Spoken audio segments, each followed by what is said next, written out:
Hi friends, நம்ம இந்த வீடியோவில் என்ன பார்க்க போகிறோம் அப்படின்னு பார்த்தீங்கன்னா, இப்போ வந்து தமிழ்நாடு கவர்மெண்ட்டில் வந்து பார்த்தீங்கன்னா பெட்டகம் அப்படின்னு சொல்லி ஒன்று வெப்சைட் ஓப்பன் பண்ணியிருக்காங்க. அதாவது என்னென்னு பார்த்தீங்கன்னா, சென்ட்ரல்லேருந்து டிஜிலாக்கர் அப்படின்னு சொல்லி இருக்குது பார்த்தீங்களா, அதே மாதிரி தான். இதில் வந்து பார்த்திங்கன்னா நம்ம எல்லா டாக்குமெண்ட்ஸ் சர்டிஃபிகேட்ஸ் எல்லாமே வந்து பார்த்திங்கன்னா ஆதார் நம்பர் வச்சு ரெஜிஸ்டர் மொபைல் நம்பர், ஆதார் கூட ரெஜிஸ்டர் மொபைல் நம்பர் லிங்காக இருக்கும் இல்லையா, அதை வச்சு நம்ம வந்து டாக்குமெண்ட்ஸ் மிஸ் ஆகிருந்தாலுமே நம்ம எடுத்துக்கலாம். அதாவது என்னென்ன எடுத்துக்கலாம்னா 10th +2 மார்க் ஷீட்டு, அதுக்கப்புறம் நம்ம சேவை மையத்தில் அப்ளை பண்ணியிருப்போம் இல்லையா, இன்கம், கம்யூனிட்டி, நேட்டிவிட்டி, அந்த மாதிரி எந்த சர்டிஃபிகேட்டாக இருந்தாலும் மிஸ் ஆகிருந்துச்சு அப்படின்னா நம்ம இந்த வெப்சைட்டை யூஸ் பண்ணி நம்ம வந்து டவுன்லோட் பண்ணி எடுத்துக்கலாம். சரிங்களா? ஓகே. அதை வந்து நம்ம இதை எப்படி டவுன்லோட் பண்ணுறதுங்கிறத ஆன்லைனில் பார்க்கலாம். க்ரோம் போய்க்கோங்க.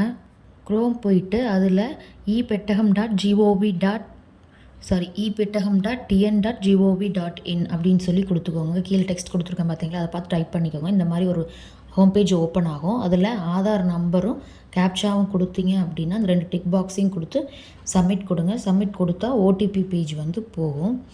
உங்கள் ஆதார் நம்பருக்கு கம்பல்சரி வந்து பார்த்திங்கன்னா மொபைல் நம்பர் ரெஜிஸ்டர் ஆகிருக்கணும். ரெஜிஸ்டர் ஆயிருந்தால் தான் அந்த ரெஜிஸ்டர் நம்பருக்கு தான் ஓடிபி வரும். ஓடிபி வந்ததுக்கப்புறம் உங்கள் மொபைலுக்கு அந்த ஓடிபி எடுத்து என்ட்ரு பண்ணுங்கள். என்ட்ரு பண்ணி சப்மிட் பண்ணுங்கள். சப்மிட் பண்ணிங்க அப்படின்னா லாகின் ஆகிடும். லாகின் ஆனதுக்கப்புறம் பாருங்கள், ஹோம் பேஜ் வந்து பார்த்திங்கன்னா இப்படி தான் இருக்கும்.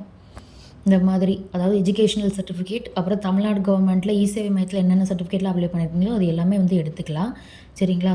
ஃபஸ்ட்டு வந்து நான் எஜுகேஷன் சர்டிஃபிகேட்டில் காமிக்கிறேன், பார்த்துக்கோங்க. இதில் ஒரு இது என்னன்னு பார்த்தீங்கன்னா 2016க்கு மேலே இருக்கிறவங்களுக்கு தான் வந்து பார்த்திங்கன்னா இதில் எடுக்க முடியும். அதுக்கு முன்னாடி இருக்கவங்களுக்கெல்லாம் போர்ட்டல் ஒர்க் பார்த்துட்ருக்காங்க. இதில் வந்து பார்த்திங்கன்னா உங்களோட roll number, year of passing எப்போ, டேட் ஆஃப் பர்த்து, அதுக்கப்புறம் உங்கள் நேம், அதில் ஆதாரில் என்ன நேம் இருக்கோ அது அப்படியே வந்துடும். சர்டிஃபிகேட் டைப் வந்து ரெகுலராக என்னென்னு, அப்புறம் மந்த் ஆஃப் பாசிங் எப்போன்னு கொடுத்துக்கோங்க. கொடுத்துட்டு இந்த டிக் மார்க் கொடுத்து நெக்ஸ்ட் சப்மிட்னு கொடுங்க. கொடுத்தா உங்களோட சர்டிஃபிகேட் அப்பியர் ஆகும். ஆனால் என்னோடய டீட்டெயில்ஸ் அப்படின்னா உங்களுக்கு அப்பியர் ஆகிடும். இது என்னோடது இல்லை. அடுத்தது வந்து இன்கம் சர்டிஃபிகேட் எடுக்க இதே மாதிரி போய் ஆதார் நம்பரும் கேப்சாவும் கொடுங்க. இன்கம் சர்டிஃபிகேட் செலக்ட் பண்ணிவிட்டு ஓடிபி வரும். ஓடிபி கொடுத்து சப்மிட் கொடுங்க.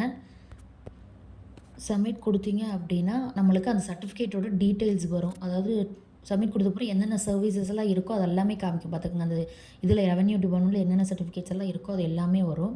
Community, income, nativity, first graduate எல்லாமே வரும். நீங்கள் என்ன சர்டிஃபிகேட் வேணுமோ அதை டிக் மார்க் கொடுத்து சப்மிட் கொடுங்க. நான் கம்யூனிட்டி, இன்கமே செலக்ட் பண்ணுறேன்.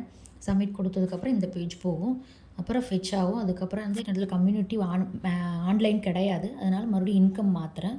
இன்கம் மாற்றினீங்கன்னா இங்கே பாருங்கள், இந்த மாதிரி டீட்டெயில்ஸ் வந்து வந்துடும். இன்கம் கொடுத்த உடனே அதை வந்து நீங்கள் டவுன்லோட் பண்ணி எடுத்துக்கலாம். இது ஆக்சுவலாக எக்ஸ்பீரி ஆகிருக்கும், அதனால் வரல. ஆனால் சர்டிஃபிகேட் டீட்டெயில்ஸ் இங்கே வந்திருக்கும். இதை எடுத்து நீங்கள் வெளியே வந்து டிஎன்இ டிஸ்ட்ரிக்டில் வந்து டவுன்லோட் பண்ணி எடுத்துக்கலாம். அதுக்கு தனியாக நான் வீடியோ போட்டிருக்கேன், அதை வேணால் லாஸ்ட்டில் நான் அட்டாச் பண்ணுறேன், பார்த்துக்கோங்க. சரிங்களா? இந்த மாதிரி தான் நம்ம மிஸ் ஆன சர்டிஃபிகேட் கூட நம்பர் வச்சு நம்ம எடுத்துக்கலாம். ஓகேங்களா? தேங்க்யூ. மிஸ் ஆகிருந்தால் எடுத்துக்கோங்க.